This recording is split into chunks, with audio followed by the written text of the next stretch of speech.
I caught someone creeping around my house in the middle of the night, and when I found out who was really behind it, it led straight to my HOA president and a battle that almost tore the neighborhood apart. The only reason I'm still standing is because of a retired police chief who changed everything. You're going to want to hear every twist in this story, so smash that like button, hit subscribe, and tell me in the comments where you're watching from. It was a Tuesday morning when I found the letter stuck to my front door. The kind of envelope that made my stomach twist before I even opened it. I knew it wasn't from a friend or a neighbor bringing cookies. It was from the HOA. The HOA had been quiet since I moved in 2 months ago. I kept my lawn trimmed, my trash bins hidden, and I even painted the mailbox the exact color listed in their welcome packet. But the second I saw that sharp block lettering with my name printed like it was a police citation, I knew trouble had arrived. I tore it open on the porch because I couldn't wait. The paper was stiff, overly formal, with the HOA crest at the top like they were the Supreme Court. It said my newly installed security cameras were in violation of community guidelines and needed to be removed immediately. Removed immediately. Not adjusted, not repositioned, but completely taken down. I read it twice to make sure I wasn't imagining things. I had put up 2 small cameras above my garage and 1 by the front door. They weren't flashy. Just basic home security units I bought online after a couple of suspicious cars had lingered too long on our street. No one had said anything until now. And here they were telling me I was breaking some rule about aesthetic uniformity and community privacy. I felt my jaw tighten as I looked around the street. A couple of neighbors were walking dogs. One of them gave me a little nod, like they'd already heard the gossip. I didn't wave back. I went inside, tossed the letter on the kitchen counter, and made coffee I knew I wouldn't enjoy. That's when I thought about her. Karen. I hadn't met her officially, but I'd heard the name whispered with the kind of tone people use when they're talking about a thunderstorm rolling in. She was the HOA president and apparently took her role as seriously as some people take national security. Rumor was she'd fined a guy 2 streets over for having his recycling bin visible for more than 10 minutes past pickup time. I stared at my cameras on the live feed through my phone. Nothing invasive. Just a view of the driveway and the porch so I could keep an eye on packages and late-night movement. But Karen didn't care about logic. Karen cared about rules. Or at least her interpretation of them. I could have written back politely. I could have asked for a hearing or reviewed the bylaws like some well-behaved resident. But my gut told me this wasn't about rules. This was about someone wanting to control the narrative in this neighborhood. The rest of the morning, I kept glancing outside. I thought maybe I'd catch her walking by, clipboard in hand, taking photos of my house like a crime scene. At around 11, I heard the crunch of tires on the street and peeked through the blinds. A silver SUV pulled up across from my driveway. Out stepped a woman in a pale blue blazer and perfectly pressed pants, holding a leather folder. She didn't knock right away. She just stood there on the sidewalk looking at my house, tilting her head slightly like she was assessing a piece of art she didn't quite approve of. I opened the door before she could ring the bell. "Morning," I said, keeping my voice neutral. "You must be Mark," she replied. Her smile was thin and practiced. "I'm Karen, president of the Homeowners Association. I trust you've received our letter." "I did," I said. "And I have some questions about it." "Of course," she said, stepping closer to my porch without actually being invited. "Your security cameras are unfortunately not in compliance with our community guidelines. They create a certain discomfort for neighbors who feel they are being surveilled." "They're pointed at my own property," I said, trying to keep the irritation out of my voice. "Yes, but their presence changes the atmosphere of the street," she replied. "We like to maintain a sense of trust here, and visible cameras can suggest otherwise." I leaned against the doorframe, watching her closely. "And if there's a break-in, or a package theft, wouldn't cameras help with that?" Karen gave a sympathetic chuckle. "Mark, we've never had a serious crime here. The HOA board believes prevention comes from community connection, not from turning our homes into fortresses." I bit back my response. because I knew what I wanted to say would not be neighborly. Instead, I asked, "So what's the process if I want to appeal this?" Her smile faded a fraction. "You can submit a written request to the board, but I'll be honest, the rules are quite clear. Cameras visible from the street are not permitted." She handed me a printed copy of the specific section from the bylaws. The text was vague enough to be interpreted any number of ways, but "I'll leave this with you," she said, turning to walk back to her SUV. As she drove off, I noticed one of the neighbors down the block watching from their yard. The second Karen's car disappeared. They went inside quickly, like they didn't want to be caught in the middle of anything.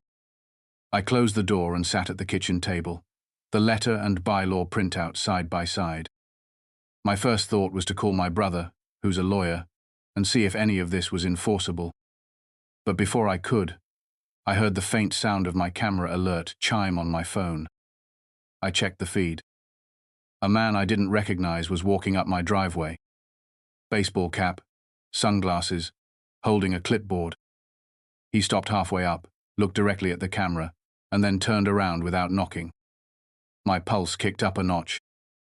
I replayed the clip twice, trying to figure out if it was a delivery guy who got the wrong house or something else. But it didn't sit right. It felt connected to Karen somehow. By the time the afternoon sun shifted and cast long shadows across the street, I knew this wasn't going to be a simple misunderstanding. This was the start of something. I could feel it in the same way you feel a storm before it hits. And I wasn't the type to take down my cameras just because someone didn't like them. That night, I adjusted the sensitivity on the motion alerts, so I'd be notified of even the smallest movement. I sat in the dark living room, watching the feed from my phone as the quiet neighborhood settled into its routine. Porch lights came on, garage doors closed, and the street went still. Around 10, a shadow crossed my driveway again. Not close enough to see clearly, but close enough to trigger the alert. My gut told me this was only the first day, and the real battle with Karen was just getting started. The next morning, I woke up to the sound of my phone buzzing on the nightstand. It was a notification from one of the cameras. The timestamp showed it had triggered at 4:30 in the morning. I rubbed my eyes and tapped play. There it was. A figure moving quickly along the sidewalk, stopping at my driveway, then ducking out of sight just beyond the camera's range. The angle didn't catch their face, but the posture and the purposeful stride told me it wasn't some random jogger or a dog walker. I swung my legs out of bed, already feeling that knot of tension in my chest again. Coffee didn't even cross my mind this time. I went straight to the living room and brought up the other camera feeds on my TV. The side yard cam had caught a small flash of movement about a minute later. Whoever it was had cut across the grass behind my bushes and disappeared toward the back fence. The funny thing was nothing was missing. No broken locks. No footprints deep enough to photograph. Just that strange presence on my property in the middle of the night. By 7, I was pacing in the kitchen. My mind kept going back to the conversation with Karen the day before. How calm she'd been. How certain that my cameras were a problem for the neighborhood. I didn't have proof she had anything to do with this, but my instincts were screaming that this wasn't random. I decided to take a walk around the block and see what the morning atmosphere was like. The first neighbor I passed was an older guy named Tim who was usually friendly. Today he gave me a quick nod, but kept walking without slowing down. That told me plenty. Halfway down the street I spotted a small group in front of a house, 3 people talking in low voices. As I got closer they broke apart, each suddenly very interested in their phone or their garden hose. It was the kind of awkward retreat that only happens when you're the topic of conversation. I made it back to my driveway and noticed something I hadn't before. A little folded piece of paper tucked into the corner of my mailbox. No envelope. No signature. Just a note. It said, "You should listen to Karen. This isn't the kind of place where people forget things." I read it twice, my jaw tightening. Whoever wrote it had taken the time to hand-deliver it in the night or early morning without being caught on camera. That meant they either knew exactly where my blind spots were, or they were willing to take the risk of being seen. Around 10, I heard the sound of heels on concrete, and looked out the front window. Karen was standing at the end of my walkway with a man I didn't recognize. He was tall, in his late 40s maybe, wearing a polo with the HOA logo embroidered on the chest. They were pointing toward my garage and talking quietly. I opened the door before they could knock. "Morning," I said, keeping my tone flat. Karen smiled, like this was a pleasant surprise. "Mark, this is Ron, our HOA compliance officer. We wanted to follow up on our discussion from yesterday." Ron nodded politely, but didn't smile. "We've had several neighbors express discomfort with the cameras. It's causing unnecessary tension." I folded my arms. "Someone was on my property at 4:30 this morning. That's why the cameras are there." Karen tilted her head in that way. People do when they want to sound understanding, but really aren't. "Mark, I'm sorry you feel unsettled, but we don't think this community needs to adopt a culture of suspicion." "I'm not suspicious," I said. "I'm prepared. There's a difference." Ron shifted his weight like he wanted to end the conversation. "Look, the board will review your appeal if you submit one in writing, but until then, we have to ask that you comply with the guidelines." I didn't answer right away. I just looked at both of them, trying to decide if pressing harder right now would help me or hurt me. In the end, I just said, "I'll think about it."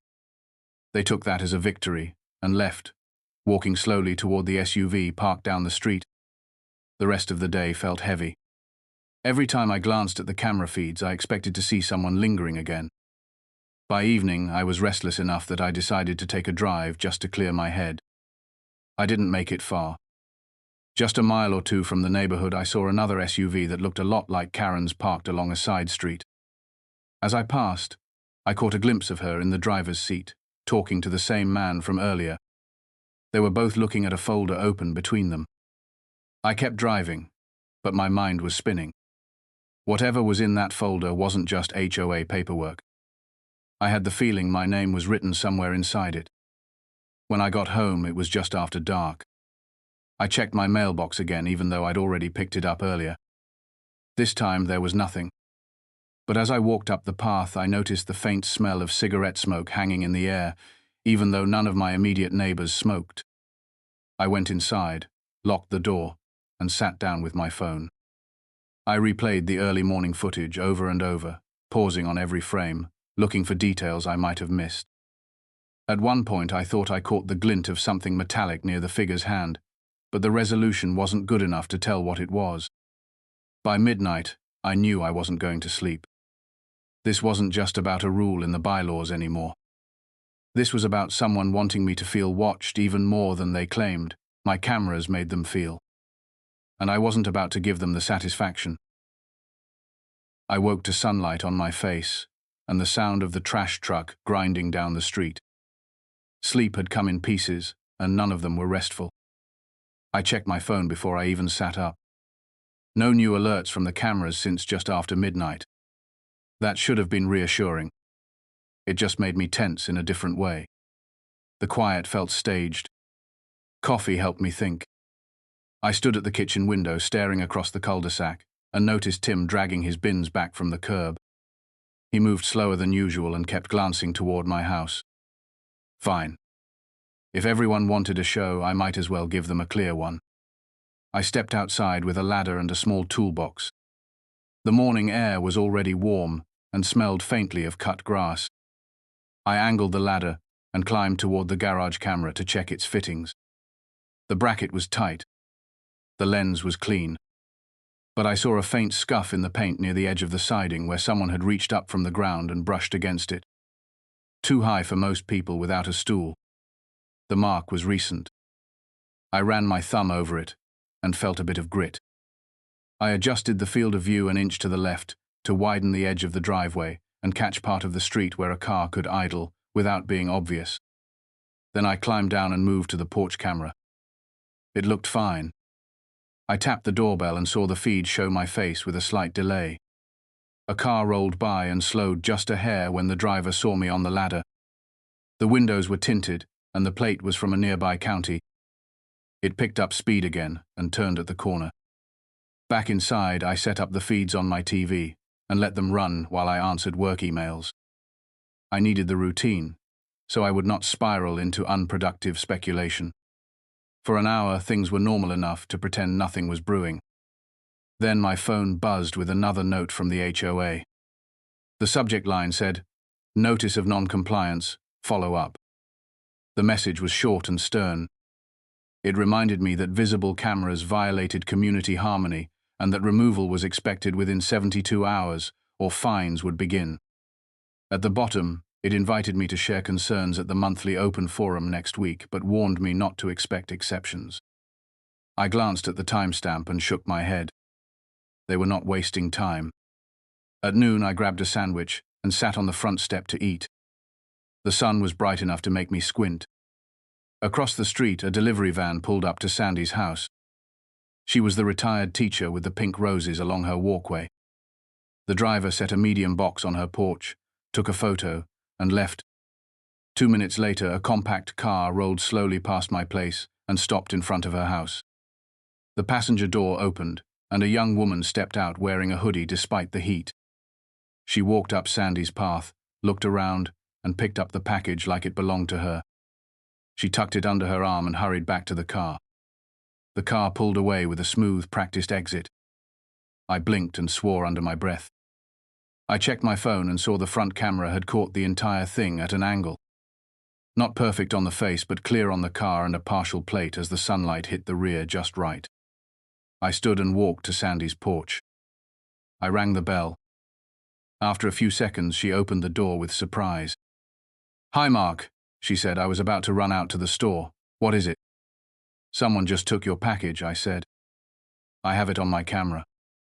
Her eyes widened with a mix of shock and resignation. "Again," she said. "I had one vanish last week too. I thought maybe the delivery was misrouted." "Not misrouted," I said. "Let me send you the clip."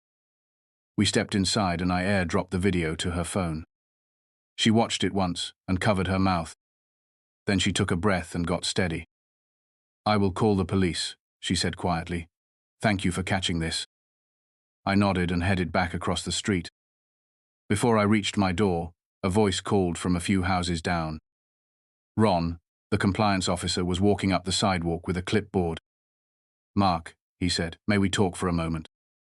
I met him halfway. "What is it?" "We received a report that you were adjusting your cameras this morning," he said. "The rule is very clear on visibility and placement." "You might want to hold that thought," I said. "I just filmed a package theft at Sandy's place. She is calling the police right now." His expression tightened like he could feel the ground shifting under the conversation. "I am sorry to hear that," he said, "but that does not change our policy." "It should," I said. "If a clear deterrent captured evidence that helps our neighbors, maybe the policy needs a review." "Policy is not decided on individual cases," he said evenly. "It is about the whole community." Sandy came onto her porch and waved me back. She held up her phone and called out, "They are sending an officer to take a statement. They said the video could be very helpful." Ron gave a polite nod in her direction, then turned back to me. "We will take this under advisement," he said. "Please remember the 72-hour timeline." I watched him walk away and felt heat rising in my chest. The message was clear, even if the words were soft. Obey first, question later. The patrol car arrived 20 minutes later. The officer was professional and efficient. He took our statements and asked to copy the clip. He studied the partial plate and the make of the car and said this could be enough to cross-reference a few known runs in nearby neighborhoods. He thanked me and promised to follow up with Sandy. When he left, I felt a brief surge of relief. Something concrete, something useful. When the board saw that the cameras had helped stop real thefts, maybe the tone would change. The tone changed within an hour, but not the way I expected. An email from Karen hit my inbox with the subject, "Community concerns about unauthorized surveillance." It was a mass message to the entire neighborhood. It described an incident where a resident recorded activity on the street and distributed footage in a way that could compromise privacy. It did not name me, but it did not have to. The note urged neighbors to remain calm and to respect community standards while the board looked into appropriate responses. My phone lit with 3 texts almost immediately. One was from Sandy, Thank you again. Another was from Tim asking if the story was about me. The third number was unknown. It said, keep your cameras to yourself or the board will do more than fine you. I set the phone down and breathed slowly. Recording a crime was not gossip. It was common sense. I replayed the clip on my TV and paused on the frame with the partial plate. I took a still and enhanced it as best I could with the software the camera app provided. The letters were clear enough to give a narrow search range. Late afternoon brought a new wave of glances on the street. People pretended to check their mail or trim a hedge while their eyes slid to my house. A couple walked by and spoke in low voices that stopped when they drew even with my porch. I heard the word spying drift across the air as they moved on. I tried to get work done but could not focus. Every motion alert set my pulse jumping. At 6, the sun hit the angle where it flooded the living room and made the screen hard to read. I got up to lower the blinds and felt a sharp sting on my forearm. I looked down and saw a tiny sliver of glass. It was not from the house. It was on the floor near the door like it had fallen from outside when I opened it earlier. I stepped onto the porch and looked up at the garage camera. A hairline crack spidered across the corner of the lens cover. I had not seen it this morning. Someone had clipped it with something small but hard. A pellet or a thrown pebble with intent. I went back to the living room and scrubbed through the day's footage again. Nothing obvious until just after 3 when the delivery van left the street. A kid on a scooter zipped by and then a figure in a baseball cap walked casually along the sidewalk with a hand in their pocket. The head tilted up for a second toward the camera, and then the figure moved on. A minute later, a small clicking noise hit the audio, and the lens flared for a frame, then stabilized with the crack visible. The camera had captured the damage without capturing the thrower. I felt a mix of frustration and weird admiration for the timing. Someone knew what they were doing. I called the non-emergency line and added the detail to the earlier report. The dispatcher was courteous and said to keep the footage handy. At dusk, I walked to the curb with my bin and took the long way back, passing the row of mailboxes at the end of the street. A sheet of paper was taped to the community notice board where lost pet flyers usually went. It was a printout from the bylaws with a paragraph highlighted about exterior devices that disrupt aesthetic harmony. Below it was a line written in black marker, emergency board session tomorrow evening, all residents welcome. So Karen was not waiting for the monthly forum. She was moving now. I stood there longer than I meant to. The streetlights hummed on and the air cooled a bit. I felt the weight of a dozen eyes from behind curtains that did not move. Back inside, I checked the lock on the side gate and the latch on the back fence. Both were secure.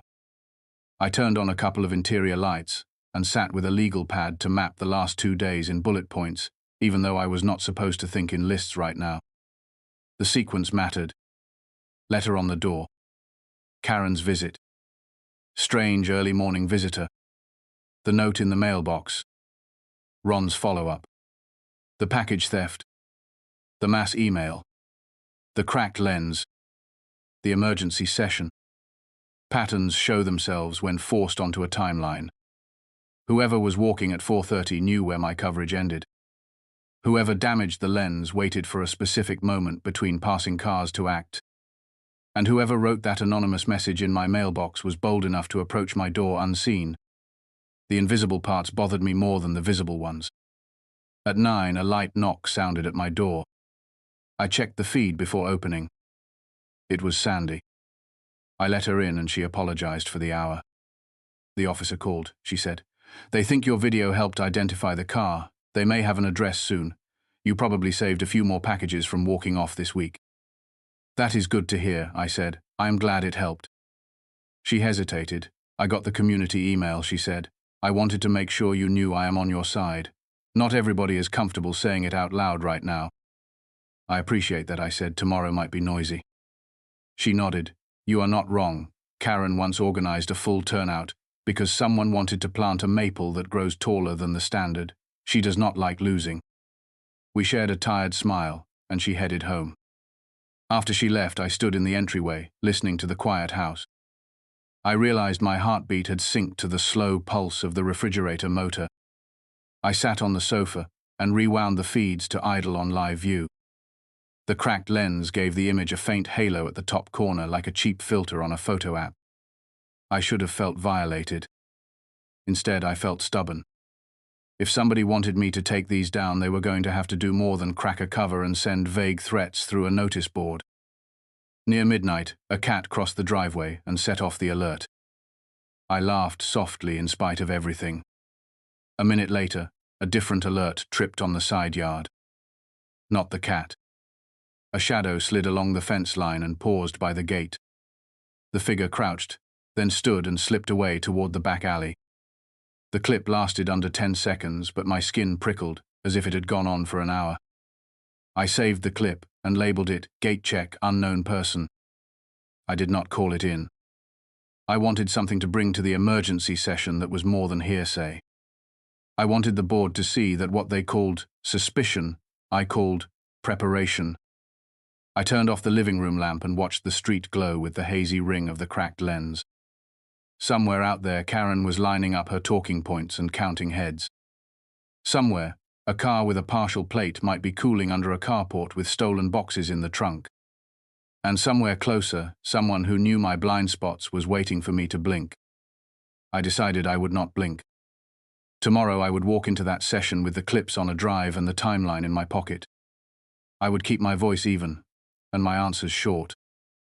I would let the images talk for me. If they wanted to make this a story about community, then I would show them a community worth protecting. I lay in bed with the phone face down, and the motion alert set to vibrate only. The quiet that came next was not trust, and it was not fear. It was resolve. By the time morning came, I already knew I wasn't going to spend the day working. The emergency board session was tonight, and my head was too full to focus on anything else. I made coffee and paced the kitchen while the sun inched higher over the rooftops. The cameras had stayed quiet after the shadow at the gate last night. That should have made me feel better, but it didn't. It just meant whoever was out there was patient. I spent the first couple of hours sorting the footage into a folder on a flash drive. The early morning figure from day one. The note in the mailbox. The package theft at Sandy's. The crack in the lens. And the shadow at the gate from last night. I labeled each clip by time and date so I could scroll through them without fumbling in front of the board. At 10, I stepped out to check the mail. Empty. The street was still, except for a distant lawnmower 2 blocks over. I noticed the notice board again and saw that someone had underlined the meeting time in red marker. 7 o'clock sharp.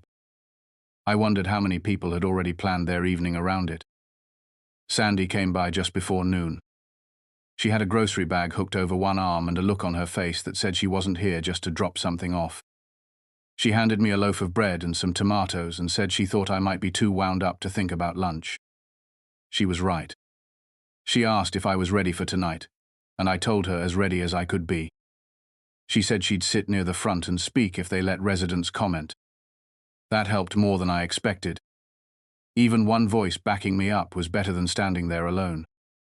The rest of the afternoon dragged. Every creak in the house made me glance at the feeds. Around 3, I caught Ron walking past on the sidewalk. He didn't look toward the house. Just kept moving at a steady pace with his clipboard tucked under his arm. It was too early for him to be doing door checks for the meeting, so I guessed he was making notes about attendance or maybe scouting who might show up. By 5, I'd changed clothes twice. Not because I cared about making an impression, but because I couldn't sit still long enough to commit to anything. In the end, I went with a plain button-down and jeans. Respectable, but not like I was dressing for battle. At 6:30, I locked the door and walked the 2 blocks to the community center. The building wasn't much bigger than a single-story house, but it had a glass front and a tidy little row of shrubs. Through the windows, I could see people already milling around. Some stood in small knots, talking. Others sat in the folding chairs, lined up in neat rows facing the board table. Karen was at the front talking with 2 other board members. She spotted me and her expression didn't change, but I noticed the slight lift of her chin like she was bracing for a performance. I took a seat near the middle where I could see the whole room. Sandy waved from the front row and gave me a thumbs up. A few people glanced my way and then leaned in to whoever they were sitting with. I could feel the whispers without hearing the words. At exactly 7, Karen tapped the microphone and called the meeting to order. Her voice carried that smooth, practiced tone she'd used on my porch. She thanked everyone for attending and reminded them that the board's role was to preserve the harmony and safety of the neighborhood.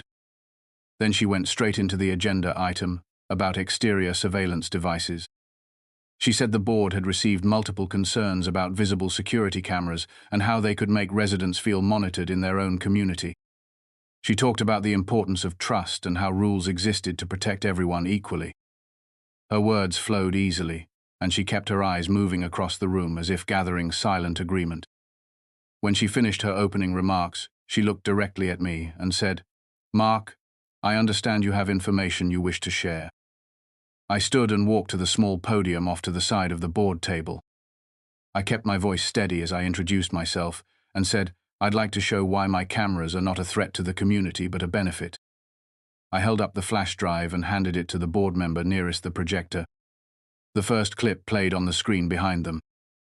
The early morning figure walking past my driveway, then disappearing out of frame. A few murmurs rippled through the chairs. The second clip showed the note in the mailbox. The third was the package theft from Sandy's porch. That one drew sharper whispers and a visible shift from some people in the crowd. I explained that the police were already working with the footage and believed they might have identified the car. Then I played the cracked lens clip and the shadow at the gate from last night. When the clips ended, I said, "This is not paranoia, this is evidence that our neighborhood is being targeted. If my cameras come down, these events don't get recorded, and whoever is doing this keeps going without fear of being seen." Karen thanked me, but her tone had cooled. She said, "While we appreciate your concern, the board must consider the broader implications of constant recording in a shared space." She gestured toward the crowd and said, "If anyone would like to speak, please come forward." Sandy was on her feet before anyone else. She said, "Without that camera, we wouldn't even know who took my package, and we certainly wouldn't have a lead for the police. I feel safer knowing it's there." A man from the back row spoke next.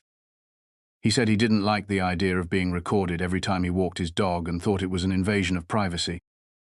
A few people nodded at that. Another woman said she'd been on the fence until she saw the theft clip, and now she thought maybe the rules needed to change. That started a low rumble of back and forth between people on opposite sides. Karen tapped the mic again to regain control. She said, "The board will review all comments and footage before making a decision. In the meantime, we ask all residents to comply with current guidelines." I sat back down knowing that was as far as I'd get tonight. The meeting moved on to other topics, but I could feel eyes on me even when I looked straight ahead. When it ended, I stepped outside into the cooler night air. Sandy joined me and said, "You made your point. Whether they admit it or not, a lot of people were listening." I was about to answer when I noticed Ron standing near the side of the building talking to a man I'd never seen before. They glanced my way and then broke off their conversation. Ron gave me a short nod before walking to his car. The other man disappeared around the corner. On the walk home, the street felt different. Not hostile exactly, but charged. Porch lights clicked on as I passed, like people were making sure they saw me go by. When I reached my door, I checked the feeds. Nothing unusual yet. But I had the feeling that showing those clips tonight had shifted something. I just couldn't tell if it was in my favor or against me. I slept in short bursts and woke to that cotton-packed feeling behind my eyes. My phone had no new alerts, and somehow that made me more uneasy than a string of pings would have. The emergency session had ended without a ruling, and that vacuum felt like invitation. People fill silence with whatever they fear most. By 8 a.m., I stepped onto the porch and found a bright orange cardstock tucked under the mat. It looked official at a glance until you read the header. Community concern. Notice, there was no letterhead, no signature, just a typed paragraph that said multiple neighbors had reported feeling filmed and requested immediate removal of exterior devices. It warned that failure to comply would result in fines and possible legal action. I flipped it over and saw a faint watermark from a copy shop downtown. Not HOA stationery. I took a photo and sent it to Sandy with a short line. "Another one." She replied almost instantly with, "We stand by you," then added, I heard two people argue on Nextdoor at 6 this morning about your cameras. It is getting loud out there. I made coffee and opened the neighborhood forum even though I knew better. A thread titled, "Keep Our Street Private," had already climbed to the top. The profile that started it was an egg with no real name. The post said a resident had weaponized surveillance and was sharing footage outside appropriate channels. It also claimed the resident had pointed a camera toward a child's bedroom window, which was a lie so bold I had to set the phone down and breathe before typing anything I would regret. I did not reply. I screenshotted every claim and sent the images to my email in case the thread vanished later. At 9, Ron knocked. When I opened the door, he held a real notice on HOA letterhead with a fine schedule clipped to it. He said this was a formal step, not a personal one, and that I had 72 hours remaining from the previous notice before fines began. I asked if the board had voted yet, and he said, not yet. The emergency session was informational only. He looked tired. I almost felt sorry for him until he added, the board also received a complaint that your front camera points into a neighbor's bedroom. I stared at him and pointed to the tiny wedge of view on my phone screen that showed nothing beyond my porch and driveway. That is a lie, I said. He nodded as if he knew it might be, but the box on his clipboard needed filling, and my words did not change that. He wrote something and left. 10 minutes later, the city code number flashed on my phone. A polite voice asked if I had applied for a permit for exterior fixtures, and if I was aware a complaint had been filed about light pollution from a porch camera indicator. I explained the devices used minimal light and were compliant, and the caller said, "Thank you for clarifying. We will make a note." When I hung up, I sat very still and listened to the buzz of my refrigerator again. Someone had decided to flood the zone. I spent the next hour pulling exact measurements of angles and ranges from the camera app and writing a short summary with screenshots. The front camera covered only my porch, my steps, and 6 feet of sidewalk. There was nothing beyond that. Went into a folder, labeled complaints with a date and time. At noon, I heard raised voices outside. I stepped out and saw 2 men standing by the notice board. One was the guy who had spoken against me at the meeting. The other was a neighbor I barely knew from 3 houses over. They were arguing about whether crime was actually rising. The first man pointed toward my house and called me the symptom, not the cure. The second man said cameras do not steal packages, people do. When they noticed me, they both stopped and separated like magnets flipped the wrong way. Sandy texted again, "Come by for a minute, I have something." I walked over and she met me with a file folder. She said the officer had called and the partial plate matched a vehicle tied to a string of porch thefts in 2 nearby neighborhoods. They had a lead on the driver. The officer also asked if you would be willing to provide a statement if it proceeds. I said yes for you. Good, I said. Tell him to call me. I will document everything. She hesitated, then told me Karen had visited her late last night after the meeting. Karen had been polite but firm. She had asked if Sandy would refrain from praising my cameras publicly because it might inflame tension. The word refrain stuck in my head like a burr. I thanked Sandy and walked back slower than I had come. When I reached my mailbox, there was another slip of paper smaller than the orange one. Inside were 2 printed photos taken from the street. One showed my front camera cropped close. The other was a grainy shot of me on the ladder yesterday morning. The caption under the ladder shot said documented violation. No signature. No envelope. I felt a tightness move across my chest like a belt being cinched.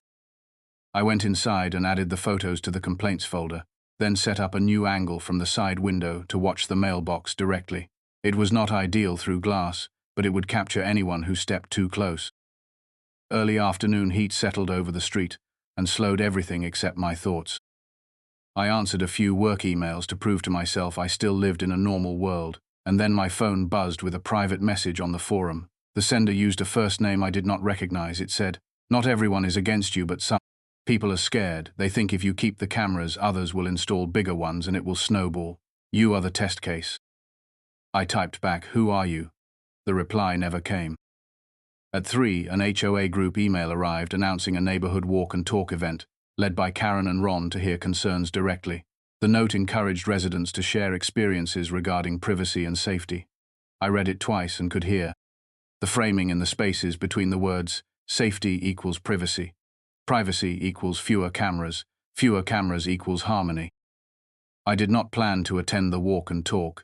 I wanted everything recorded and formal, not drifting in conversations by hedges where words could be bent later. I sat with a legal pad anyway and wrote what I would say. If pressed, I wrote that rules should follow reality, not wish for it. I wrote that deterrence is not paranoia. I wrote that evidence is kindness when it stops harm. I folded the page and slid it under the flash drive on my coffee table like a talisman. Near 5, the doorbell rang. I checked the feed and saw Karen on the porch with 2 board members. I opened the door and kept the frame between us. She smiled, the kind of smile that said she felt watched and wanted to look unbothered. She said she was making house calls to ease concerns before the walk and talk. I said I preferred written communication for anything official. She said, of course, and then asked if I would consider adding decorative housings to my cameras to make them less visible. I said plastic shells would not change the function or the principle. She nodded like she had expected that, and handed me a glossy brochure. This brand meets more aesthetic standards, she said. I looked down and recognized the company from an ad that promised cameras that looked like birdhouses. I pictured a thief staring straight at a wooden sparrow and felt a laugh push into my throat that I swallowed before it escaped. One of the board members cleared his throat and asked if I had shared footage on social media. I said no. I had given a clip to a victim and to law enforcement. He looked relieved or maybe disappointed, it was hard to tell. After they left, I sat on the steps until the sunlight softened and shadows lengthened. Across the street, a teenage boy rode a skateboard past and gave me a quick 2-finger salute. I raised a hand back. That small gesture settled me more than it should have. Just after sunset, the first power flicker hit. The lights dimmed, then steadied. The second flicker came 5 minutes later, then a third that stuck. The house went dark and a low chorus of confused voices rose from the block. I stepped to the porch and listened. A transformer down the hill had probably tripped. That happened sometimes after a hot day. I watched the street glow fade and the night move in like a tide. My cameras switched to battery backup with their own status lights off. I checked the app and saw they were still recording. The quiet felt thicker in the dark. A car rolled by without headlights, then stopped 2 houses past mine. The shape of a person moved alongside it, then vanished behind a hedge. I felt my pulse thud, and then my phone vibrated with a motion alert from the mailbox window camera. The clip showed a silhouette stepping to the box and sliding something inside, then walking away with the posture of someone who believed darkness was a mask. I waited a full minute before crossing the yard. The street was too still. The silhouette was gone. I opened the mailbox and found a single envelope with my name printed in block letters. Inside was a typed note. If you insist on filming our homes, we will insist on recording yours too. A printed photo fell out with the note. It was a telephoto shot of my kitchen taken from outside at night. I could see myself sitting at the table 2 nights ago, hunched over the phone. The angle came from the side yard fence line. I felt sure of it. My skin went cold. I looked toward the side gate where the shadow had paused the other night. It felt like the night held someone's breath. I went inside, locked the door, drew the blinds and called it in. I explained the power outage, mailbox drop and the photo. The dispatcher said a patrol was already in the area because of the blackout and would swing by. When I hung up, I texted Sandy and told her to keep her door locked. She replied, already done. The patrol car arrived with a soft rumble. The officer used a flashlight carefully and took the envelope with gloved hands. He asked if I had enemies. I said only rules and maybe rumors. He smiled just a little and said rumors leave fewer fingerprints than people. We walked the fence line and found a spot where the dirt was scuffed near a knothole big enough for a small lens to peek through. It could have been old, it felt new. The officer said to consider adding a privacy screen higher than the fence, but he understood the irony of that suggestion. He told me to keep my lights off until the power returned, and to call if I saw the car again. After he left, I sat in the dark with my phone glow painting the room. I scrolled back through the mailbox clip frame by frame. The silhouette was careful. A hat brim low, a collar up, no distinctive features except a slight hitch in the left shoulder. As they turned away, I saved the frame and labeled it with the time. The power came back with a gentle click, and the house hummed to life. I kept the interior lights off anyway. At 9:30, my email chimed with a message from a board address, not Karen's. The subject read, resident mediation offer. The body said the board could reduce or suspend fines if I agreed to remove the front camera only and limit recording. hours to overnight. It suggested this compromise would calm fears while respecting my wish for security. I read it twice and felt the trap built into the softness. Remove the most visible camera, then normalize the idea that recording is suspect during daytime when crime often maps convenience, not darkness. I drafted a reply that thanked them for the offer and asked for a written explanation of how the compromise aligned with enforcement history and safety outcomes. I copied the police case number from Sandy's theft into the footer and hit send. I stepped onto the porch for air. The street had cooled and smelled like damp concrete. Somewhere, someone watered a lawn. The hiss faded and night folded in around the gables and mailboxes. A shape moved at the far end of the block and resolved into Ron, walking alone, clipboard under his arm. He saw me and raised a hand. He stopped at the path and said quietly, "Not everything you are dealing with is coming from the board. I know that does not make it easier, but it is true." Asked if he knew who was spreading the bedroom window lie. He shook his head. "I am hearing it third hand. We cannot control the forum. It would help if something public from the police showed the theft connection." He paused, then added, "Keep your documentation tight. I know that you are." He left before I could ask the 1,000 follow-up questions that surged into my mouth. I watched him disappear into the curve of the street, then checked the app one more time. All green status, low batteries, but enough. If fines came, they would come. If the board wanted leverage, they would apply it. If anonymous notes kept arriving, I would add them to the folder and let the pile show its own pattern. I was not moving the cameras. I was not trimming the truth to fit the brochure. Before bed, I walked the fence line again with a small flashlight and a calm I had to borrow from the future. I covered the knothole with a temporary patch and placed a small bell on the inside latch of the gate. A simple tell, not a trap. It rang. I would know someone had touched what they should not. The sound would be ordinary and undeniable, like a spoon in a sink. It made me feel better to set something that answered the quiet. When I lay down, I left the blinds cracked just enough to see the smear of streetlight. The house settled, the refrigerator breathed, the bell did not ring. The last thought that kept me awake was not about fines or meetings, it was about the photo of me at the table. Whoever took it had chosen that frame on purpose. A private moment turned public on cheap paper. A message that said, "We can play your game too." I decided to change the game soon, I just did not yet know how. The morning started with the soft chime of a motion alert just before sunrise. The bell on the side gate had stayed quiet all night, but the front porch camera caught movement at the edge of the street. A figure lingered near the community notice board with their back to my house. They reached up, tore something down and replaced it with a fresh sheet. The light was dim, but the lens caught enough to show a heavy jacket and a baseball cap. No clear face. I poured coffee and waited for the sun to climb enough to see what they'd posted. When I walked over, the air still carried that cold, thin feel of early morning. The paper taped to the board was a blown-up photo of my house, taken from across the street at night. The windows glowed in the picture, and above it in bold type it said, "One man should not watch us all below." The photo was a short paragraph, urging residents to protect their privacy by attending the HOA walk and talk tonight. The tone was urgent, like I was the start of something dangerous. I pulled out my phone, snapped a picture of the posting, and walked back with my jaw tight. The language wasn't official HOA, but it was meant to feel that way. I emailed the photo to my complaints folder and added a note about the time and the unknown poster. Sandy called around 9 to say she'd seen the flyer too, and had already sent it to the officer handling her theft case. She said she'd be at the walk and talk just to hear what people were saying. I told her to keep her phone on, and to stay near someone she trusted. If the tone got heated, she laughed lightly and said she'd taught middle school for 30 years. She knew how to handle heated. I spent most of the morning replaying older footage, not because I expected to find something new, but because patterns sometimes show themselves. When you watch enough in sequence, the figure at the gate, the mailbox delivery, the cracked lens, they all carried the same careful speed and posture.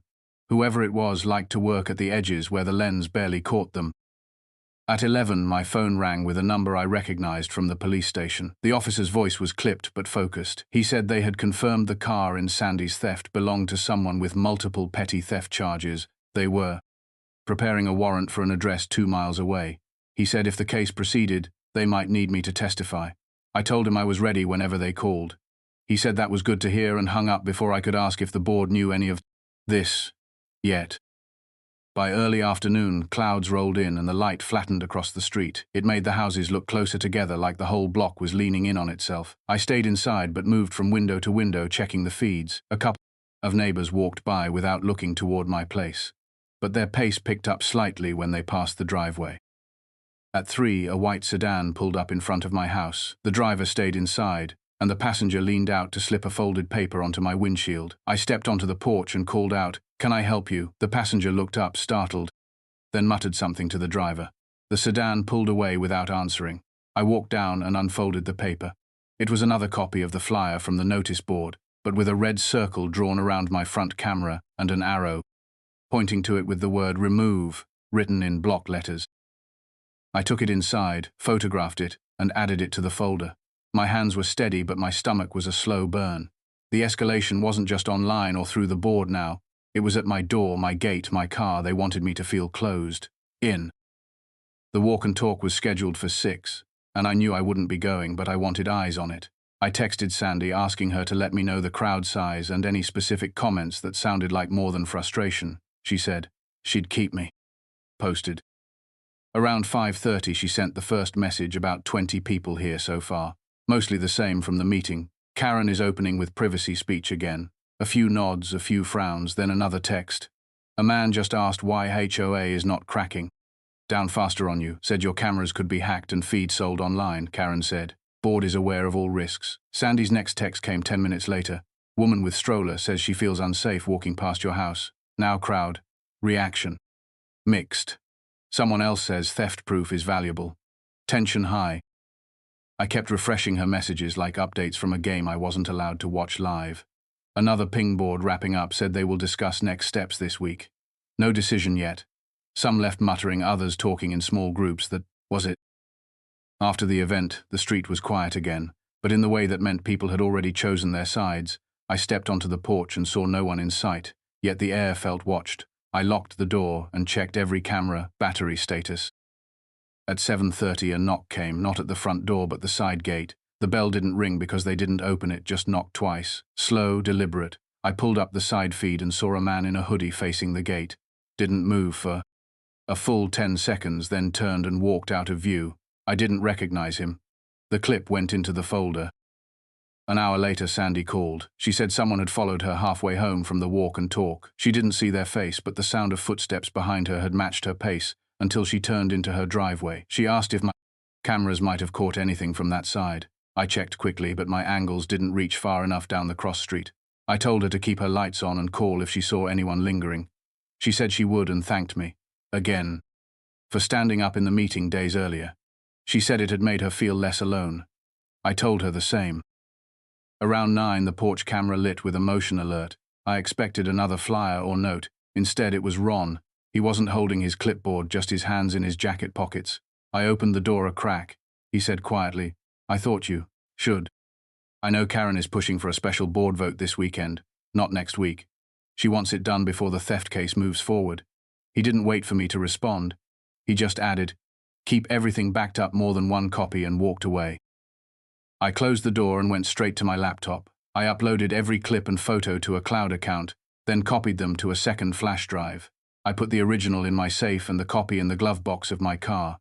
It felt excessive until I pictured the envelope with my kitchen photo again. Before bed, I stepped onto the porch one last time. The street was still damp from a light rain. The flyer was gone from the notice board, but a faint outline of tape clung to the wood. I stared at it, thinking about how fast someone could swap one message for another. The difference between truth and rumor here was just paper and tape and timing. I went inside, set the alarm, and sat in the living room with the feeds on the TV. I let the steady rain in the audio fill the space. I told myself I'd sleep early, but the truth was, I didn't trust the hours between midnight and dawn anymore. The night was where this fight lived, and I wasn't about to give it a head start. The rain had stopped by morning, but the street still smelled like wet asphalt. I sat at the kitchen table nursing a cup of coffee while the cameras cycled through their night clips. Nothing out of place, except the slow shimmer of water on the pavement. My mind kept circling Ron's warning from last night about Karen's early vote. I didn't know how many board members would back her, but I knew she wouldn't push for it unless she thought she could win. I decided I wasn't waiting for the board to set the terms anymore. I was going to set them myself. The question was how.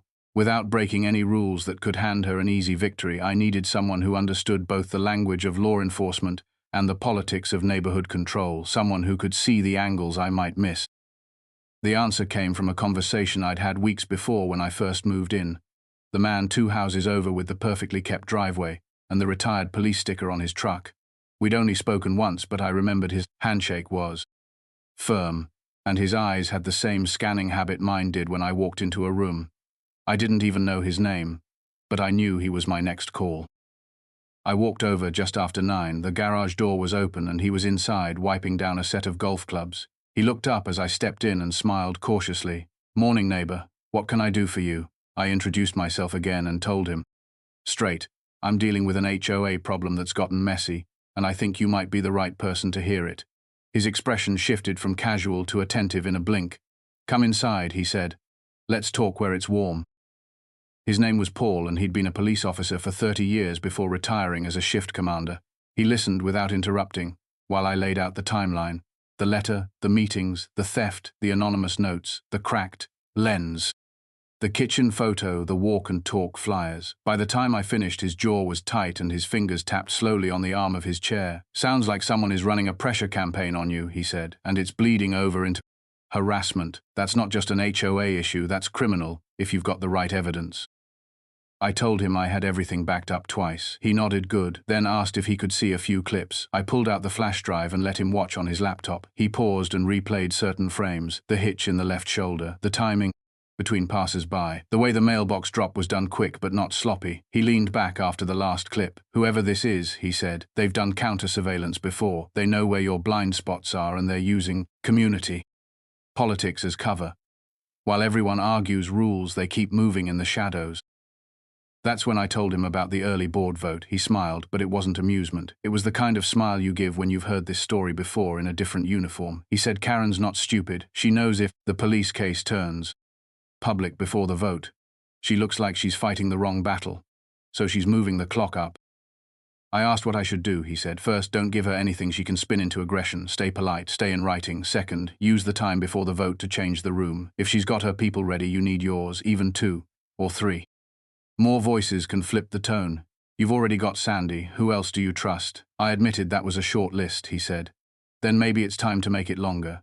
He offered to introduce me to a few neighbors who respected his judgment, but didn't come to meetings often. People who didn't like politics but cared about safety. We spent the next hour walking the block together, Paul knocking on doors and making quiet introductions. He never told them what to think, just that they should hear my side before deciding anything. A few were polite but non-committal. A couple asked to see the package theft clip and frowned when they realized the board was still trying to force the cameras down. By the end, I had 4, maybe 5 people who said they'd at least attend the vote. Back at his driveway, Paul said, "You've got evidence and you've got a few more people in the room. That's a start. Now let's talk about whoever's creeping around your property." He told me about motion light patterns and how to set them to catch someone's eyes before the camera caught their face. He suggested moving one camera a few degrees, even if it meant showing less street and more fence. That way, if the intruder thought they knew my blind spot, they might slip into the new field without realizing it. He even offered to help mount a temporary trail camera in my backyard, angled at the gate from inside the fence. No wires, no connection to my main system, something they wouldn't be looking for. I agreed on the spot. By early afternoon, the trail cam was in place and the motion lights were adjusted. Paul showed me how to set it so the flash would trigger only on full body movement, not stray leaves, he said. "Most people look up when a light hits them. That's your window to catch a face." He left with a nod and said, "Call me if anything happens tonight. I'm usually up late anyway." The rest of the day stayed quiet. A couple of cars passed slow, but no one lingered. At sunset, I got a text from Sandy asking if I'd met the retired cop yet. She'd heard someone mention it at the post office. I told her yes, and that he was already helping. She sent back a single thumbs-up emoji, followed by, "Be careful, that man knows things." After dark, I kept the feeds up on the TV and worked through some emails. Around 10, the side gate camera lit up. The bells stayed silent, but the light caught a shadow moving along the fence line, then a face tilted up, squinting into the glare. Not a face I knew, but clear enough for detail. Baseball cap off this time, young, maybe mid-20s, a faint scar at the eyebrow. The figure froze for half a second, then moved quickly out of frame. The trail cam in the backyard triggered 2 seconds later, catching the same face from a different angle before they disappeared into the alley. I sat there with my pulse hammering. I'd finally caught them clean. I called Paul first. He picked up on the second ring and I told him what I had. He said, "Save it twice, then call the officer on Sandy's case. Tell him you've got an image that might link to the theft crew and the harassment." Both I did exactly that. The officer said he'd send someone by in the morning to collect it and thanked me for the quick call. When I hung up, Paul texted, "You just changed the board's conversation. Whether they admit it or not, you just made your case stronger." I believed him, but I also knew the next 48 hours before the vote were going to be the hardest and part. Whoever I caught tonight would know by now. They'd either back off or push harder, and I couldn't guess which way it would break. I sat in the dark living room replaying the clip again and again. Each time the moment the light hit their face felt sharper, more deliberate, like the night had been waiting for this exact frame, the idea that I'd have to play it in front of Karen and the board gave me a flicker of satisfaction, but not relief. The vote was still coming, and the lines in the neighborhood were already drawn. When I finally went to bed, the rain smell had faded from the air, the street was still, the trail cam was armed, the bell was in place, and somewhere out there the scar-eyed stranger knew they'd been seen. Morning came with a knock I had been half expecting. The officer from Sandy's case stood on my porch with a small evidence kit and a tired smile. He looked like someone who had already had too much coffee and not enough hours. I let him in and queued up the clips from last night. The side gate light popping on the face, tilting up the small scar at the eyebrow, the quick exit into the alley, the trail cam catching that second angle. He leaned closer, paused, and took careful notes. "This is solid," he said quietly. "We have a name we can try to match to that scar if it is who we think it is." He asked for copies and I handed him the second flash drive I had made for backup. He signed a receipt and told me he could not promise timing on an arrest, but the case had momentum now. Before he left, he glanced toward the street and asked about the HOA vote. I told him it might happen this weekend. He nodded like he understood more than he could say and told me to keep my phone close. He said, "If anything escalates, call, do not text, do not email, call." Then he was gone and the house felt bigger in the silence he left behind. I texted Paul with the update. He replied with a thumbs up and a line. "About time you got a clean face on camera." He added, "I will stop by later if you want to plan for the vote." I typed back, "Yes," and paced the kitchen until the water on the stove boiled over. Sandy called mid-morning with a spark in her voice. "I just got a follow-up," she said. "They found items at that address and think they can link 2 thefts to the same car. They will not say more, but it sounds promising." She paused, then asked if I was ready for what comes next. I told her I would be, and I hoped I meant it. By noon, a group email from the HOA confirmed a special session for Saturday evening. The subject used soft language about clarity and community, but the message was simple. They would decide whether to enforce immediate removal of visible cameras and assess fines retroactively for continued violations. The vote would be closed to board members only, but residents could provide comments during an open period before it began. I stared at the screen and felt my jaw tighten. Karen was moving fast, just like Ron predicted. I sent the notice to Paul and asked if he would come. He replied, "I will be there front row." The day wore on with a strange mix of calm and tension. No flyers on the board, no knocks at the gate, no anonymous notes in the mailbox. It felt like the lull before a storm that had already chosen where to hit. I used the quiet to write a clear statement for the open comment period. I kept it short enough to land and documented enough to hold. When I finished, I sent it to myself and to Paul, in case I needed a witness to the wording later. He came by just after 3. We sat at my kitchen table and walked through the plan. He said, "Your goal in that room is not to win every heart, it is to give the rational ones cover to vote for sense. You show the theft lead, you show the face, you show the timeline, and you do not raise your voice. I will handle the temperature if it spikes." I asked how he planned to handle it. He smiled in a way that softened the lines around his eyes. "I plan to introduce myself," he said. "Sometimes a job title does more than a good argument. Anyone who has spent years making decisions in rooms with worse odds than a board meeting knows how to lean a moment the right way." He stood to go and added one last note. "Do not be surprised if your intruder shows up to watch the show. People like that enjoy a crowd." He let that thought settle and left. Saturday dawned brighter than it felt. I barely tasted my breakfast. I charged every spare battery, checked every lens, then stopped myself from checking again. At 5, I put on the same plain shirt I had worn to the last meeting for continuity, not luck. I walked to the community center a little early and found a small cluster of neighbors already outside. The air carried the smell of new mulch from the flower beds and the soft murmur that comes before voices get louder. Karen stood at the entrance, greeting people with the confident smile of a host who knows the seating chart favors her. Ron posted himself by the sign-in sheet, like a quiet metronome. When Karen saw me, her expression did not flicker. She said, "Thank you for being here, Mark. We appreciate your participation." I nodded and stepped inside. Before I found a seat, I looked around the room and saw Paul near the front speaking quietly with Sandy. He caught my eye and gave a small nod. That was enough. The room filled fast. I recognized the man who had argued against me and the woman with the stroller from the walk and talk. I saw Tim hovering near the back like he might leave early if things went sideways. The chairs filled and the hum rose until Karen tapped the microphone and began. She thanked everyone, then laid out the agenda with crisp efficiency. Today we will hear brief comments, then the board will deliberate on the matter of exterior surveillance devices visible from the street. She emphasized fairness and respect, but the weight in her voice told the room she expected a firm outcome. She opened the floor, and a line formed fast. The first speaker was the man from the back who had disliked being recorded. He said he feared not just the cameras but the precedent. If we allow one to stay, many will follow, he said, and soon none of us will know who is storing our images, or why. A few heads nodded. A few folded arms tightened. Sandy spoke next. She kept her voice even while describing the theft and the progress the police had made. Because of a camera, she said. The camera did not invade my privacy, it protected my porch. The theft invaded my peace, her words settled over the room like a gentle weight. 2 more residents spoke on either side of the issue. Then Karen called my name. I walked to the small podium and felt the familiar thud in my chest settle into a steady beat.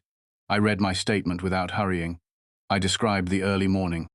I figure the mailbox drops, the cracked lens, the kitchen photo, the face captured last night. I did not accuse, I did not speculate. I just laid the line of facts and then I stopped. I looked at the board and said, "My cameras point at my property. They deter, they record, and they help.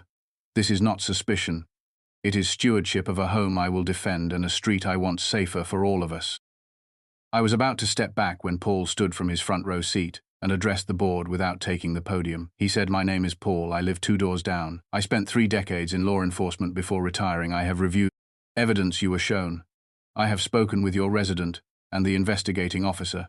The footage captured last night is the kind of clean image that closes cases and prevents repeat crimes. If you remove a tool that protects residents, you must replace it with an equal or better tool.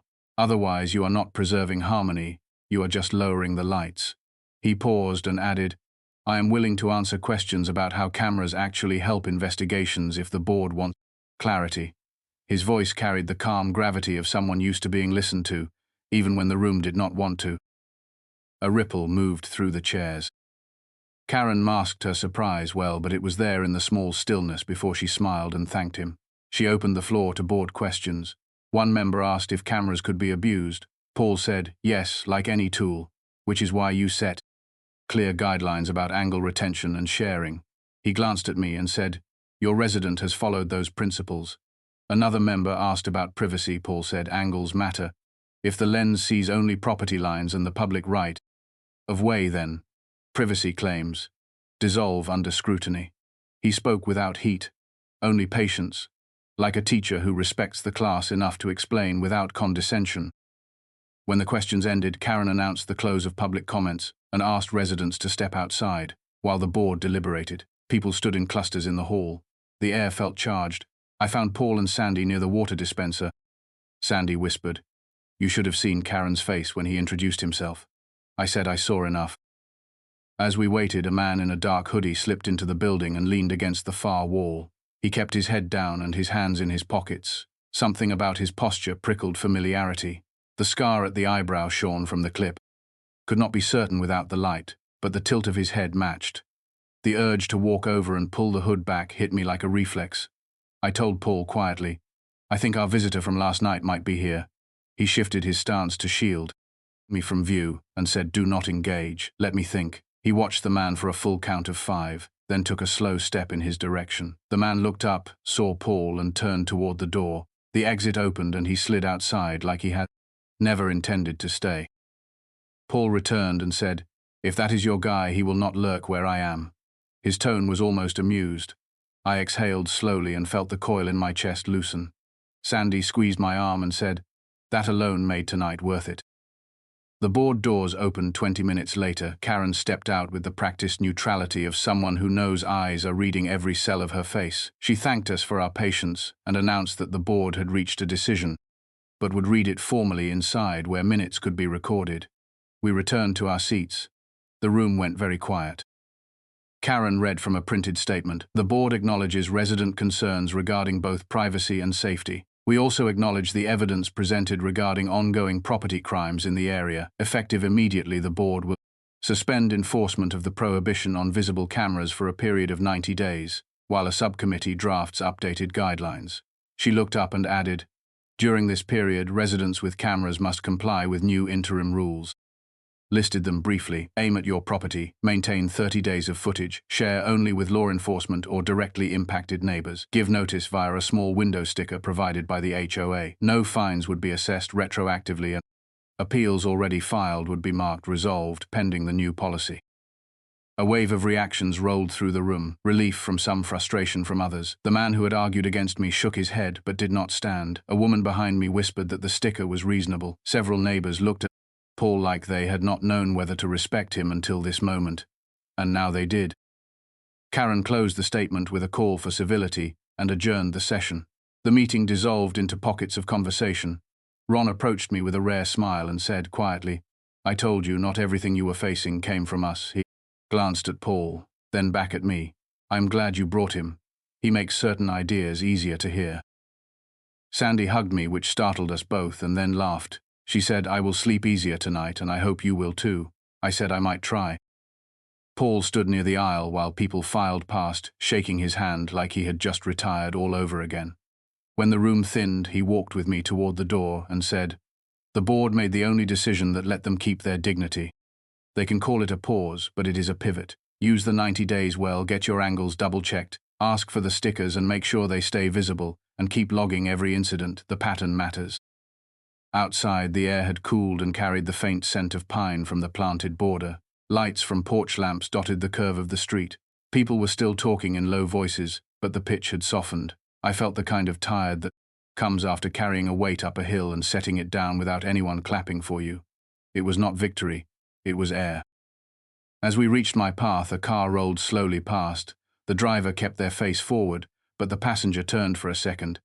Too fast to be sure, but the eyebrow looked familiar. The car did not stop. It vanished around the bend. Paul watched it go and said, "They are not done yet, but neither are you." He shook my hand and headed home. Inside, I put the new interim rules into my complaints folder, not because they were complaints, but because that folder had become the archive of truth. I printed the email for the sticker and taped the paper on the inside of my front window until the real one arrived. Then I sat on the sofa and listened to the normal sounds of the house. The hum of the fridge, the tick of the hallway clock, the occasional faint laughter from a neighbor a few doors down. I checked the feeds one more time and saw only the quiet calm of a street that had decided to breathe again. For a moment I knew the breath would not last. I knew the man with the scar was still out there. I knew Karen would not love the board's compromise, no matter how gracefully she had read it. I also knew I was not standing alone anymore. I turned off the TV and let the cameras do their quiet work. The night had not changed, but my place in it had. I had help. I had evidence, and for now I had permission. That was enough to carry me through until morning. The 90-day pause sounded generous on paper, but in real life it felt like a clock ticking in the background of every quiet moment. The board called it a subcommittee review, but I knew what it really was, a holding pattern to see if people would forget the tension or if one side would lose energy. I had no intention of losing mine. The first week after the vote stayed calm. No flyers on the board, no anonymous notes in the mailbox, no knocks in the night. Even the scar-eyed man seemed to vanish from the edges of my property. Paul told me this was when people got sloppy. That false sense of calm was exactly when someone tried to push boundaries again, because they thought you'd let your guard down. I kept the same routines, checking camera angles twice a day, downloading the footage every evening and logging anything unusual in my folder. Sandy stopped by once with cookies, which she insisted weren't a bribe for my ongoing surveillance. She said she just wanted to thank me again. I told her I was just doing what anyone should do. She shook her head and said, "No, Mark, not anyone would." I believed her. On the 8th day, I saw the first crack in the calm. It was just after midnight when the porch camera caught a figure standing across the street, hands in pockets, staring at my house. They stood there for almost a full minute, then turned and walked toward the curve, disappearing into shadow. The trail cam in the back didn't trigger, so I knew they hadn't circled around. The image was too dark to make out the face, but the stance was familiar. The hitch in the shoulder again. I sent the clip to Paul before I went to bed. His reply came back in the morning. "This isn't random. They're checking if you're still watching.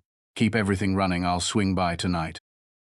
That afternoon, I got an email from the board secretary announcing the first subcommittee listening session for residents who wanted to weigh in on the new guidelines. It would be in 2 weeks, and each speaker would have exactly 3 minutes. I marked it on my calendar and started outlining what I'd say. The theft footage, the clean face shot, the scar-eyed loitering across the street. It wouldn't just be my defense, it would be my exhibit list. Paul arrived just after dark, carrying a small black case that looked like it belonged in a detective show. He said, "This is a loan from a buddy, high-res portable cam, infrared capable, easy to hide. I want you to place it in a window upstairs, angled toward the street where that guy stood last night. I'll help you set it." He mounted it behind the curtain in my spare room. The lens peeked through a gap, no wider than a pencil lead. He said, "Anyone standing there again will light up. Like a match on this thing."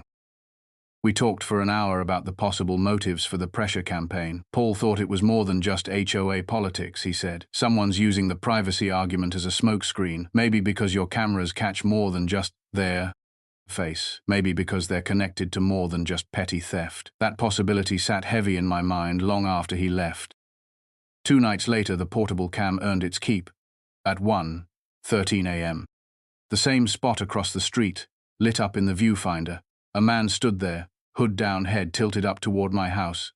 The scar was visible, clear as day. He didn't move for 20 seconds, then walked off toward the alley. Paul was right. They were testing my vigilance. I sent the footage to him and the officer before the adrenaline even faded. The officer called the next afternoon saying they were building a timeline and that this clip fit neatly into it. He asked if I'd be willing to testify not just about Sandy's theft, but about the pattern of harassment. I told him I'd stand in any room they needed me to. He said, "Good. You might get that chance sooner than you think." Meanwhile, the neighborhood gossip was still running quiet currents. I overheard 2 women near the mailbox talking about how the board's pause was just a way to let me win without admitting it. I didn't correct them, let them think. Whatever. Gave them peace. The truth was, the fight wasn't over. The scar-eyed man's visits made that clear. Sandy came by with her phone to show me a thread on the forum. Someone had posted an anonymous poll asking if cameras should be banned entirely if they faced a street. The votes were split almost evenly, but the comments underneath told the confrontations the place. Real story. The same false claims about bedroom windows and weaponized surveillance kept surfacing. No one could pin them on a single account, but the phrasing was always the same. The repetition was a tactic, and I could see the hand behind it even without a name. That weekend, I saw something that made the lines sharpen again. I was pulling weeds along my driveway when a silver SUV I didn't recognize slowed as it passed. The passenger leaned out just enough to take a photo of my house, phone raised high for a wide shot. Then the car picked up speed and turned out of the neighborhood. My front camera caught the plate, partial, but readable. I sent it to Paul, who texted back, "Give that to the officer right now. He might be able to run it." Against the theft case connections, I did exactly that. The next day, the officer confirmed the SUV was registered to a name linked to one of the suspects in the porch theft ring. He said the fact that it was circling my property now was interesting, and not in a good way. I told him it felt like they were trying to intimidate me. He didn't disagree. He just said, "Keep your eyes open, Mark, and call if they come back." Paul stopped by that night with a different tone than usual. He said, "You need to understand something. They're not just hoping you take the cameras down. They're hoping you get rattled enough to make a mistake that shifts the conversation in Their favor, you've done well so far. Don't let them write the ending for you. I told him I wasn't going anywhere. He nodded, but his eyes stayed serious. The days leading to the subcommittee session stretched and snapped at the same time. Each night I checked the upstairs cam. Each morning I scanned the feeds. Sometimes nothing happened. Sometimes the scar-eyed man appeared for a few seconds, like he was just reminding me he was out there. It was never long enough to catch him doing anything actionable, but always long enough to stick in my head. The night before the session, I sat with Paul and Sandy at my kitchen table running through my 3-minute statement. We cut and tightened every sentence until it was lean and sharp. Sandy said, "It's good, Mark. You're not defensive. You're factual. That's what will stick." Paul agreed, but added, "And if they try to bait you, ignore it. The facts are your shield, not your fists." I went to bed early but woke twice, once at 2, 7 and again at 4:41. Both times the house was quiet, and still I checked the feeds anyway. Nothing but the faint shimmer of dew on the lawns. At 6 I gave up on sleep and made coffee. The session was at 10, and I wanted to be there early enough to watch who came through the door. When I arrived, Paul was already in a seat near the front, Sandy beside him. The room wasn't full yet, but the board was there, Karen included. She gave me a polite nod but no smile. Ron glanced my way and tapped his pen against the table, like a quiet signal of acknowledgement. I sat 2 rows back from Paul, close enough to hear but far enough to see the whole room fill in. People filed in slowly, some familiar, some not. The man who had argued against me was there, the woman with the stroller, the 2 women from the mailbox. The mix of support and suspicion was almost balanced. I caught sight of a hood in the doorway, but when I looked again it was gone. My chest tightened, but I kept my face still. Karen opened the session with her usual calm greeting, then reminded everyone about the 3-minute limit. She said the subcommittee wanted constructive input to craft fair and enforceable rules. The first few speakers were measured. One asked for clearer angle restrictions. Another wanted mandatory police registration for camera owners. Then it was my turn. I walked to the podium and read my statement exactly as I'd practiced. Clear, precise, and without an extra word. I finished with, "The cameras have protected my home and others. They have recorded evidence of crimes in progress. They have done so without violating privacy lines documented in both footage and logs. This is what they are for." I stepped back to my seat. Paul gave me a slight nod. Sandy smiled. The rest of the speakers came and went, some for, some against. By the end I felt the lines hadn't shifted much, but they hadn't tightened against me either. When it was over, Karen thanked everyone and adjourned, without revealing what the subcommittee might recommend. Paul leaned over and said, "This was positioning. Nothing final yet, but you held your ground. That matters." I wanted to believe him. As we walked out into the daylight, I caught movement across the street. The scar-eyed man leaning against a tree just far enough back to blend into shadow. He was watching, not the building, but me. I met his gaze for a second before he turned and walked away. My pulse kicked, but my steps didn't change. I knew this wasn't the end. It was just the next move. 2 days after the subcommittee session, the neighborhood felt like it was holding its breath. People still walked their dogs and trimmed their hedges, but conversations cut off when I passed. The scar-eyed man hadn't shown since the morning of the meeting, but that absence felt calculated, not final. Paul told me he'd spoken with the officer again, and the theft case was moving toward charges. He said the DA's office was reviewing evidence and that my clips were part of the package. It was good news on paper, but in my gut it felt like something that might provoke another move from the people who didn't want that case to see daylight. That night, the portable cam upstairs caught a slow drive past my house at 2:14 a.m. Windows down, headlights dimmed. The driver's profile was barely visible, but the passenger's shape matched the man with the scar.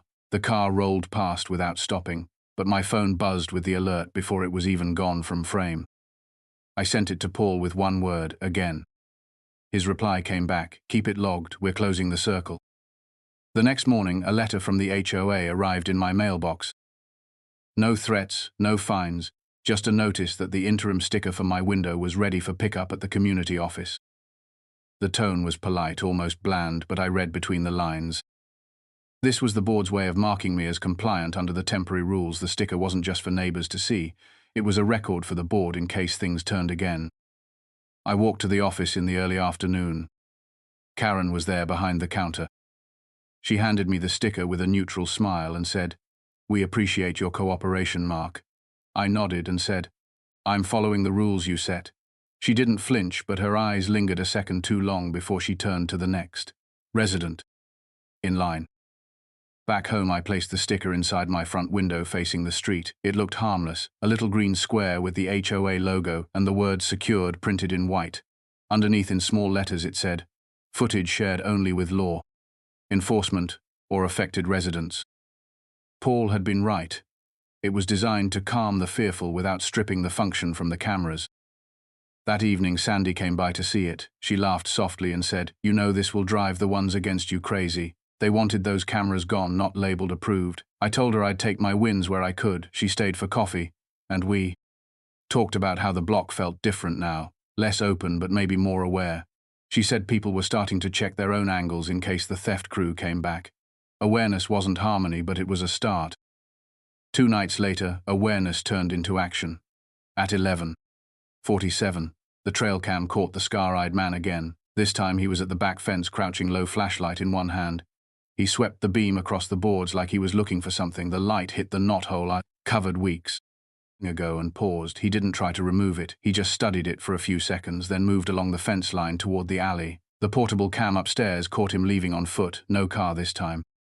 I called Paul immediately. He was at my door in less than 5 minutes. His face was set in that calm, serious way I'd seen when he was speaking to the board. We reviewed the clips and he said, "He's probing for weakness. He knows he's been caught on camera, so now he's seeing what else you've got." I told him I wasn't taking anything down. "Not now. Not ever." He nodded and said, "Good, because this is the part where they either push hard or disappear." The push came 2 days later, around dusk. I was in the kitchen when I heard the sharp crack of something hitting the garage. The porch camera lit up and caught a figure running out of frame. I stepped outside to find a fresh impact mark just below the garage camera, not enough to break it, but enough to make the message clear. I saved the clip and called the officer. He said they'd send someone to take a look. Paul arrived before the patrol car and stood in the driveway, scanning the street without saying a word. The patrol officer took photos and added them to the ongoing case, he said. "With the DA looking at charges, this kind of escalation might work against them, if we can prove connection." I asked if that meant an arrest soon. He didn't promise anything, but his tone was more certain than before. That night I barely slept. Every creak and hum felt like a signal. I woke at 3:06 to the sound of the bell on the side gate ringing, once sharp and metallic. I grabbed my phone and saw the side cam feed. A shadow moving fast, then gone. Paul's portable cam caught nothing this time, which meant they'd stayed in the repright, the blind spot, but close enough to touch the gate. I saved the clip anyway. The ring of that bell stayed in my ears even after silence returned. The next morning, Paul came over with a thermos of coffee and an idea. He said, "We're not just defending now, we're baiting."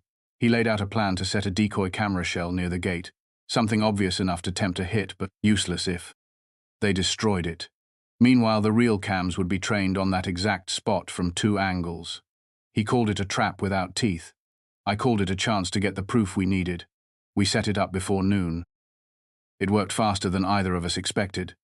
That night at 12:41, the porch cam caught the scar-eyed man approaching from the alley. He went straight for the decoy, lifted something from his pocket and struck it twice before walking away fast. The real cams caught his face in full both times. The resolution was perfect. Paul whistled low when he saw it and said, "This is game over if the DA wants it." The officer arrived within 20 minutes after I called. He took the clips without hiding his satisfaction and said, "This ties him to harassment, and likely the theft ring too. It's more than enough for a warrant."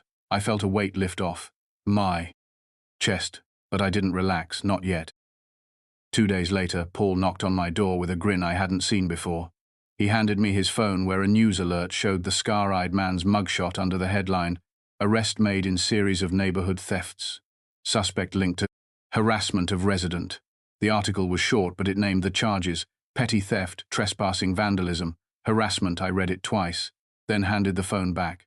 Paul said, "You stayed the course, that's why this worked." That night, the street was quieter than I'd heard it in months. Not just the absence of footsteps or late-night knocks, but the absence of that invisible pressure in the air. I sat on the porch with coffee, watching the feeds, just because I could. The cameras were still up, still aimed exactly where they needed to be. The sticker in the window caught the porch light and glowed faintly. A mark of compliance to some, a mark of persistence to me. When the 90 days ended, the subcommittee's recommendation came through. The new rule allowed visible cameras as long as they met the angle and privacy limits Paul had described. Owners had to display the sticker and agree to share footage in cases of confirmed crimes. The vote passed 4-1. Karen read the result with a neutral expression and didn't look my way, but I didn't need her approval. The cameras were here to stay. After the meeting, Sandy walked home with me. She said, "It's strange, but I think people feel safer now, even the ones who didn't want you to win. They know someone's watching, but not in a bad way," I told her. "That's all I wanted from the start." She smiled and said, "Then maybe the street can breathe again." Paul joined us halfway down the block, carrying his hands in his pockets like a man off duty. He said, "Just remember, harmony doesn't mean the work is done. It just means you've got room to do it without noise." I nodded, and for the first time in a long while, I felt like maybe I could sleep without waiting for the sound of a bell in the dark.